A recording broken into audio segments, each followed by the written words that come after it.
Om Namo Bhagavate Vasudevaya.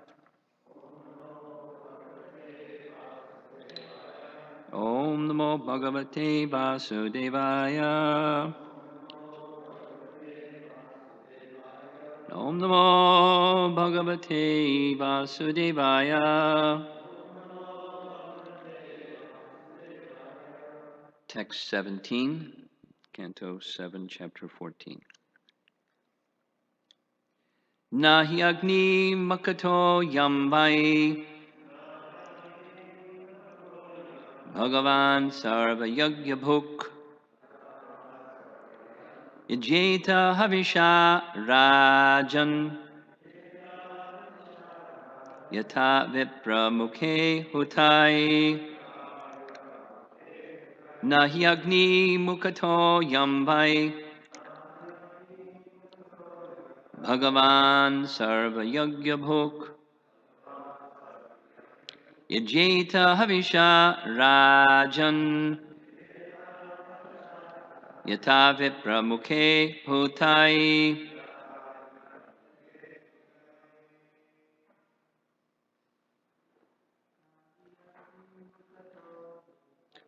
Nahi Agni Mukato Yamvai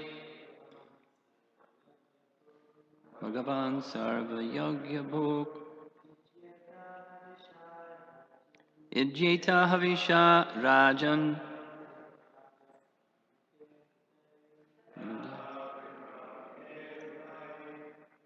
Daita Nahi Agni Mukato Yamvai Bhagavan Sarva Yagya Bhuk Ijeta Havisha Rajan Yata Viprahumukhe Hutai.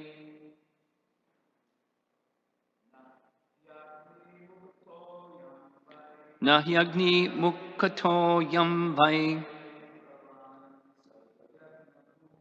Bhagavan Sarva Yagya Bhuk Ijeta Havisha Rajan Yata Vipra Mukhe Hutai. Nahi Agni Mukato Yamvai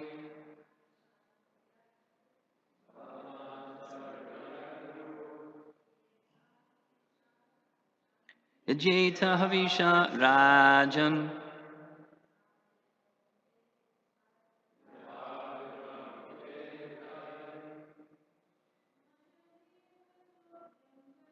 Nahi Agni Mukato Yamvai Bhagavan Sarva Yagya Bhuk Ijeta Havisha Rajan Yata Vipra Mukhe Hutai. Nahi Agni Mukato Yamvai Bhagavan Sarva Yagya Bhuk Ijeta Havisha Rajan Yata Vipramukhe Hutai. Not he, indeed, Agni, fire, Mukataha, from the mouth, or the flames. Ayam, this, Vai, certainly, Bhagavan, Lord Sri Krishna, Sarva Yagya Bhuk, the enjoyer of the results of all kinds of sacrifices. Ijeta is worshipped. Havisha, by offering of clarified butter. Rajan, O king. Yata, as much as. Vipramukhe, through the mouth of a brahmana. Hutai, by offering him first-class food. Translation: the Supreme Personality of Godhead, Sri Krishna, is the enjoyer of sacrificial offerings, yet although his lordship eats the oblations offered in the fire, my dear king, he is still more satisfied when nice food made of grains and ghee is offered to him through the mouths of qualified brahmanas. Purport. As stated in Bhagavad Gita 3:9, it's been repeated many times. Yagnartat karma no nyatra loko yam karma bandhana. All fruit of activity should be performed for sacrifice, which should be directed toward pleasing Krishna. As stated elsewhere in Bhagavad Gita 5:29, Bhoktaram Yogatapasam Sarvaloka Maheshwaram, he is the Supreme Lord and enjoyer of everything. However, although sacrifice may be offered to please Krishna, he is more pleased when grains and ghee, instead of being offered in the fire, are prepared as prasad and distributed first to the brahmanas and then to others. This system pleases Krishna more than anything else. Furthermore, at the present time, there is very little chance to offer sacrifices by pouring oblations of food, grains, and ghee into the fire, especially in India. There's practically no ghee. For everything that should be done with ghee, people use a certain type of oil preparation. Oil, however, is never recommended for offering in a sacrificial fire. In Kali Yuga, the available quantity of food, grains, and ghee is gradually diminishing, and people are embarrassed that they cannot produce sufficient ghee and food grains under the circumstances the Shastras enjoin. Yagyai Sankirtana Prayayar Yajantihi Sumedhasaha. In this age, those who are intellectual offer yagya or perform sacrifice to the Sankirtan movement. Everyone should join the Sankirtan movement, offering to the fire of this movement the oblations of his knowledge and riches. In our Sankirtan movement or Hare Krishna movement, we offer sumptuous prasad to the deity and later distribute the same prasad to the brahmanas, the Vaishnavas, and then to the people in general. Krishna's prasad is offered to the brahmanas and Vaishnavas, and the prasad of the brahmanas and Vaishnavas is offered to the general populace. This kind of sacrifice, chanting the Hare Krishna mantra and distribution of prasad, is the most perfect and bona fide way of offering sacrifice for the pleasure of yagya or Vishnu.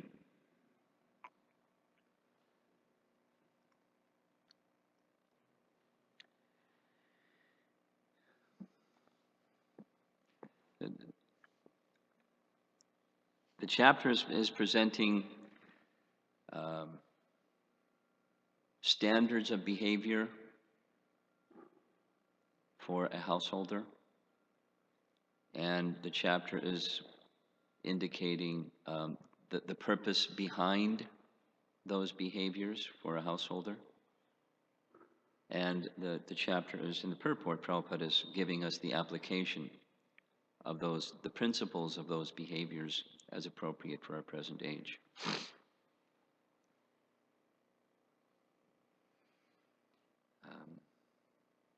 The refrain of, in the middle one, that is, the purpose behind the duties of a householder is to satisfy Vishnu, and that's being repeated over and over.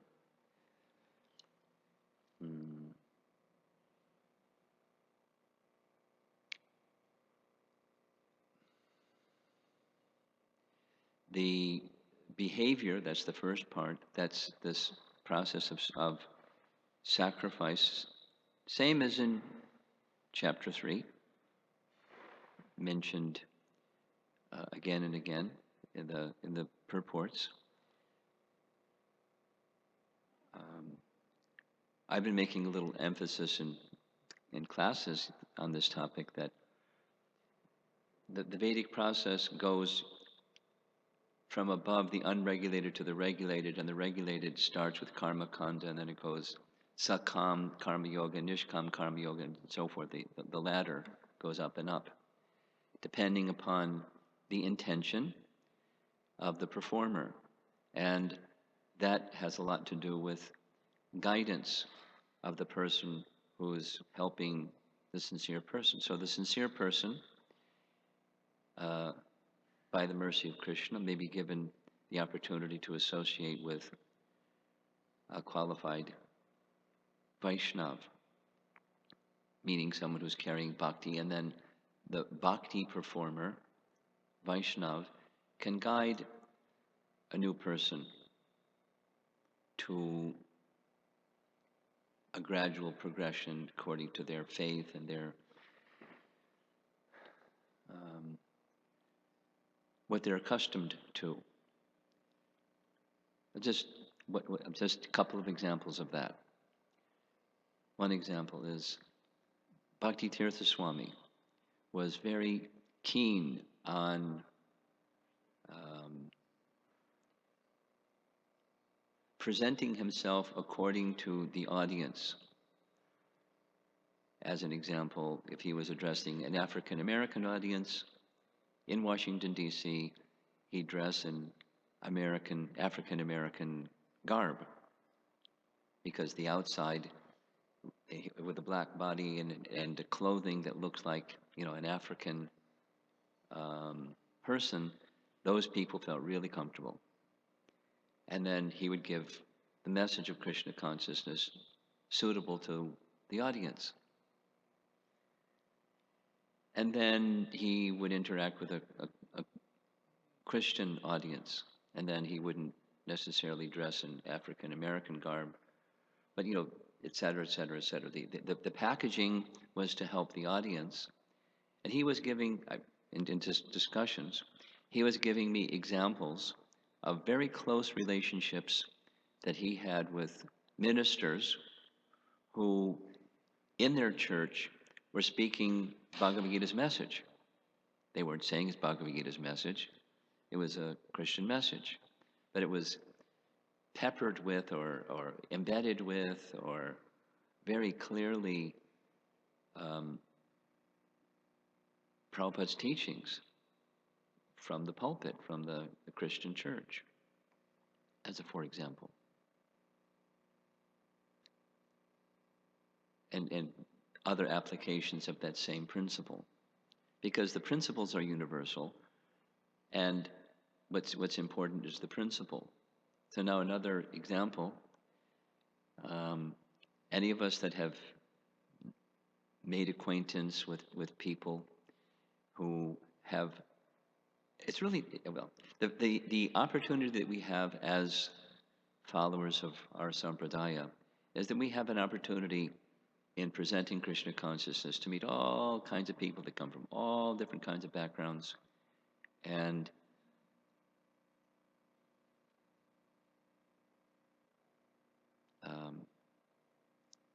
Devamrita Swami and I were discussing this like 2 weeks ago. The attraction, he was very surprised from his experience of interacting with college students in Philadelphia, because has a base of activity there. Huge interest. He was going on and on about it. The level of spiritual attraction that people have from all different backgrounds. Not just, not just non-resident Indian people, but all kinds of people. Spiritual interest, and again, packaging according to the audience, and huge interest. So just yesterday, as an example of this, I met little gathering at UIC, and it was all non-resident Indians, very different. I was noting when I was going with others that have our temple brahmacharis that are non-resident Indians. The group was entirely, Western people. Now it's entirely non-resident Indians. I think it has something to do with who the presenter is. Anyway, although it's Yasodanandana, that's what was coming to the program. So afterwards, nice discussion with a young PhD student who comes from a religious family, and he says his prayers and he does his this and that, and he, in short, the searching for that which will connect him with the highest truth, or the life's ultimate mission. He wasn't using that language, but that was what was coming from him, and he understood that he hadn't found it, although he was doing his religious things. So how to take a person when that's very special. There are others that were there for other reasons, but he was kind of like on a quest, searching and seeking and inquiring and wanting to connect. So how to help such a person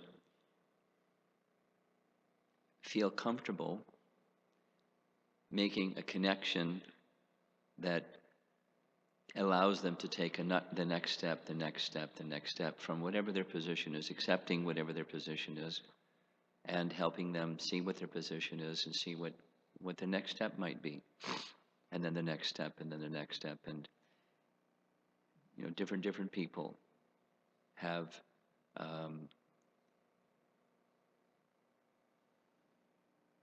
using Vishwanath Chakravarti Thakur's phrase, antakarana, they have different subtle bodies, different faiths, different impressions, different upadhis, not just the body ones, the subtle ones, and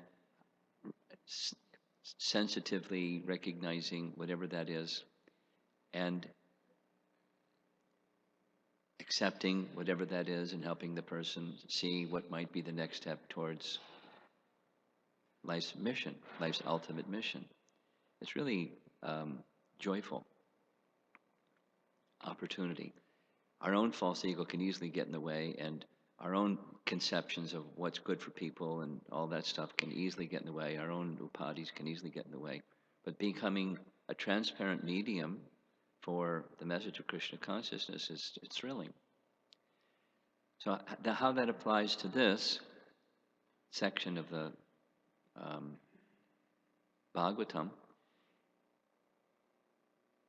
just touching on the puzzle of why is Srimad Bhagavatam, where it's Yagyai Sankirtana Prayaya Yajantihi Samedasaha, speaking about these other things. These other things of, sacrifice of ghee and grains into the fire, and, it's a different process. Very clearly, in the purport, Prabhupada is saying, that's not suitable for this age, this is suitable, and the next, that's not suitable, this is suitable. So why not just say what's suitable? Well, some persons aren't ready to do what's suitable. They have their ideas or their position on what is being religious and what's acceptable and what's normal, and just the same idea as why is Krishna in 3rd chapter Bhagavad Gita literally introducing karma kanda, and then follow very carefully, and he takes you beyond karma kanda to karma yoga and so forth and so on, because it's the principle according to the audience. He's speaking to Arjuna, but he's speaking to the world for this entire age where people are misguided. It's specifically for this age. It's a juncture at which Krishna's come to give Dharma appropriate for this age. That's why it's such an enduring literature. It's very appropriate, although people don't understand it commonly. The messages are there. How to go from where you are to the next, to the next, to the next. And then those that are really intelligent, they just go direct. But there's others that are not so inclined and don't have that faith, are not so comfortable, and so make a connection with Vishnu this other way. And so within the verse, there's the word Agni, and some persons, in this level, they think you're worshiping the god Agni, Agni Dev. You're offering oblations to Agni Dev, something like that. Some when we discussed this yesterday, some it's just impersonal Brahman because Yagya means Brahman, because that's their aspiration. And then there's Lord Vishnu. And some persons, this third chapter of Bhagavad Gita, and here in this chapter, things, necessities, things that people desire, they're provided. So I do this because I get that. It's sakama. It's not pure devotion. And then I was thinking of the Brihat Bhagavatamrita. So this is describing people in this earthly realm, and people that really become really interested, they may go to the heavenly planets, and there are those that even go beyond the heavenly planets.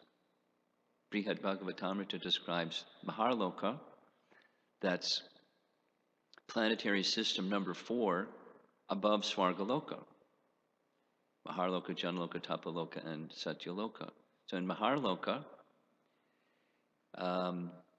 it's very interesting. It's beyond the people that are commonly, by and large, through the large part, engaged in sacrifices to attain prosperity in this life, as described, and attaining more prosperity in the heavenly realm. And people that have gone beyond that aspiration, they actually just want Vishnu. They want that association with Vishnu. As the verse here is saying,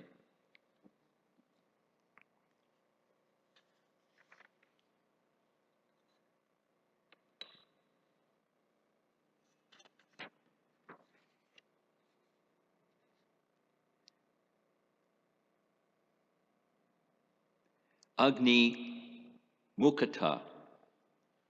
Agni Mukata. So Mukha means face, or even more specifically, in this case, mouth, that part of the face. And when offering oblations into the fire, anyone that trains people how to do yagyas will teach, the flame represents the tongue of Vishnu. So you're offering ghee and grains to the tongue of Vishnu. Swaha, swaha, swaha. Now Vishnu is literally, eating or receiving through his mouth into the fire oblations, offerings. So it's Vishnu. Whatever are the other mantras and the other devas and Ganesh and so forth, it's Vishnu. And in Maharloka, the place is a residence for householders, because above that is Tapaloka, where there's no householders, it's celibate brahmachari. But even in this Maharloka, the family husband-wife program is not with, the sense gratification of heavenly region or earthly region. It's not husband-wife for that reason. It's the wife is assisting the husband in the performance of sacrifice, because that's what she does, and what he does is the sacrifice. And when they're offering oblations into the fire, Lord Vishnu appears. There's a very beautiful painting in Brihat Bhagavatamrita where Lord Vishnu has his arms outstretched. Not his mouth, but his arms. He's receiving their offerings. So they want to see Vishnu. So they perform long yagyas. And as soon as the yagya is over, Vishnu recedes. And they get the next yagya ready and then do the next yagya, because their interest is Vishnu.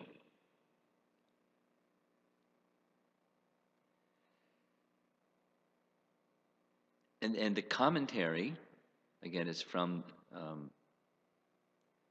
Sanatana Goswami.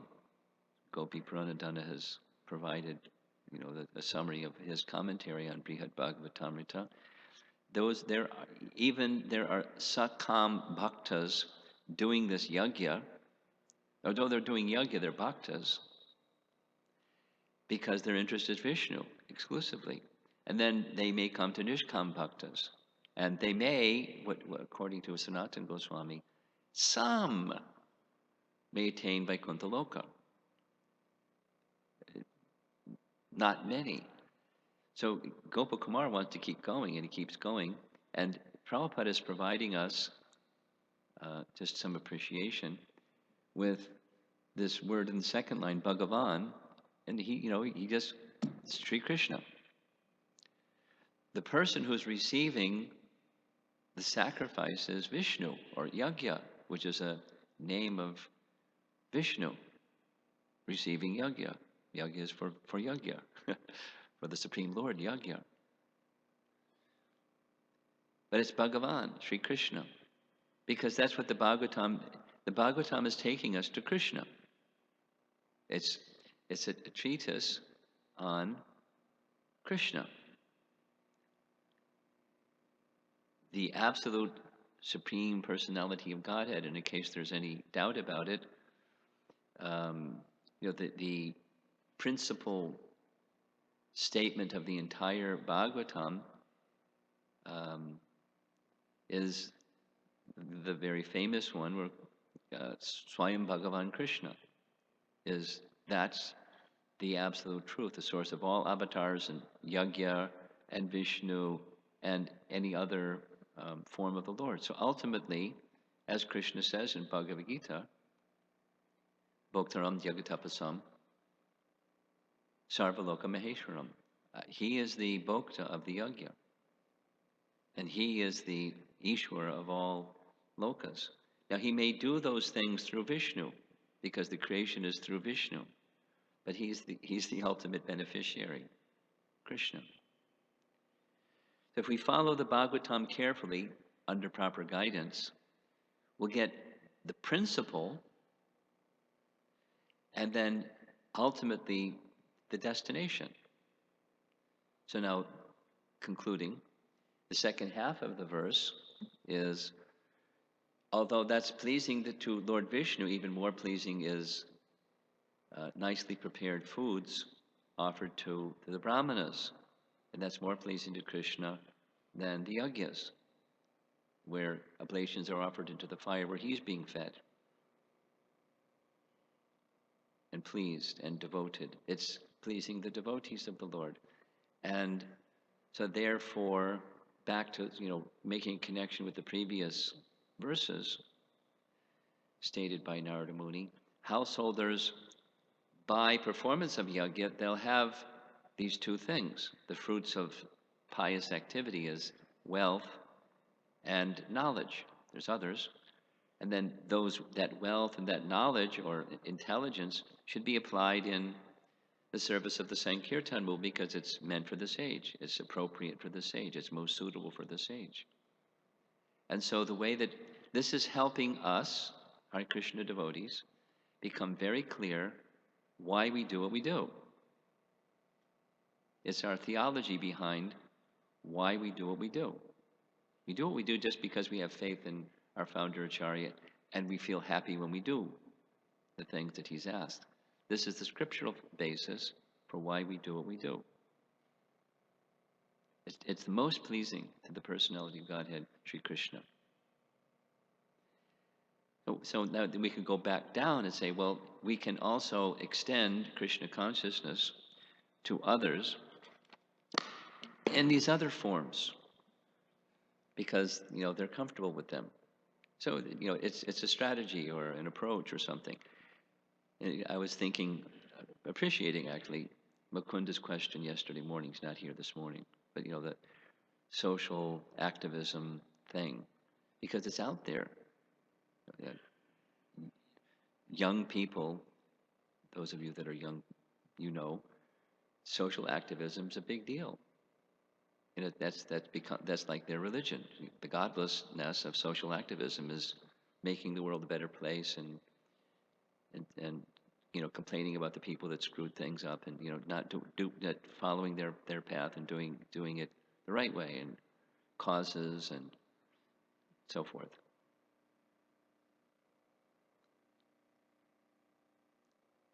Hmm. I'm tempted to make a comment about Donald Trump, but I don't know if it's appropriate for Bhagavatam class. I don't know what the appeal is. But his baseball cap says, "Make America Great Again," or something like that. Bring back the greatness of America. And yeah, nationalism. Hare Krishna. Where's God? In God we trust, and the reason why people came to America to begin with. Anyway, I don't want to go into it. Minus minus the principles given within the Vedas, people are so easily misled. It's embarrassing and sad and scary all at the same time. We've got a lot of work to do to give principles to the people that want principles and want to live where there's shelter and not craziness. Because here I go.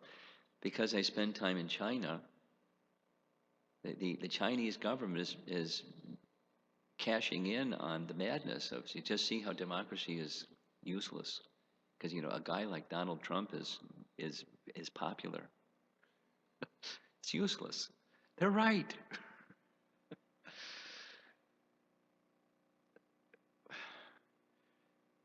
What to do? Well, social activism for us is go in Harinam and distribute Prabhupada's books. And we may do other things also, but when we do those other things also, it's the holy name and transcendental literature. I'll just share this with you.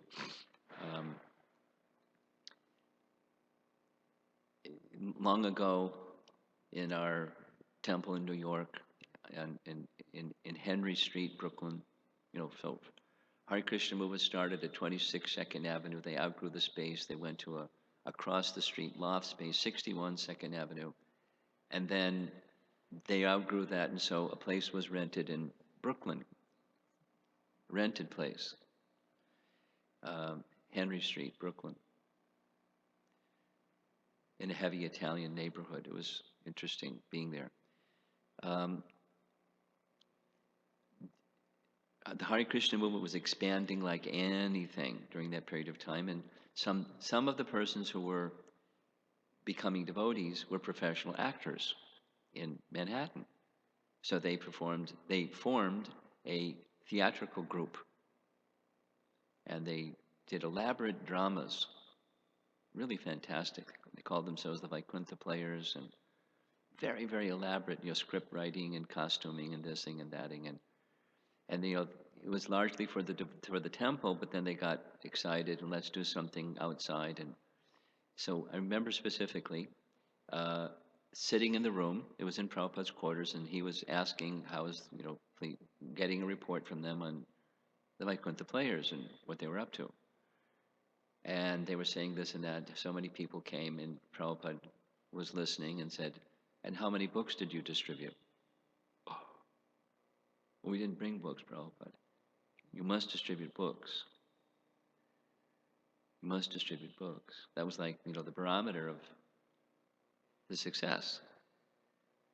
So distribute prasadam, distribute books, chant the holy name, and do all kinds of things to help attract people to Krishna's lotus feet, including these other things.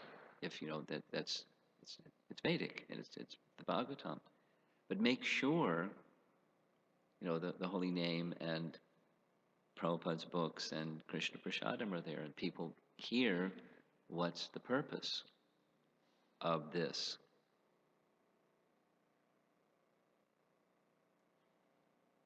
Some people, don't want to hear that part.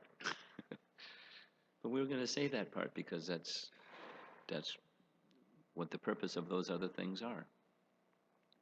We'll do it nicely, but we will do it. We must do it. That's our social activism, touching the hearts of people in various ways. There's no discredit for doing the various ways.